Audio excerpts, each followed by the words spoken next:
తోటకూర టమాటా కూర ఎప్పుడైనా విన్నారా? చాలా కొత్తగా అనిపిస్తుంది కదా.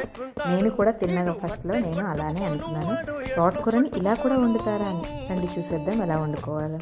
ముందుగా ప్యాన్ పెట్టుకుని అందులో కొద్దిగా ఆయిల్ వేసి ఆవాలు, జీలకర్ర, ఇంకా కొద్దిగా మినపప్పు, కొద్దిగా శనగపప్పును కూడా వేసుకోవాలి. ఇలా ఒక 4 వెల్లుల్లిని ఇలా తుంచి అందులో వేసుకుని ఉల్లిపాయ, పచ్చిమిర్చి, కరివేపాకును కూడా వేసి బాగా తురుముకోవాలి. ఇలా ఒక పెద్ద కట్ట తోటకూరని ఇలా గుండగా కట్ చేసుకుని అందులో వేసుకోవాలి. తోటకూర బాగా మగ్గిన తర్వాత అందులోని టమాటాలు కూడా వేసుకోవాలి.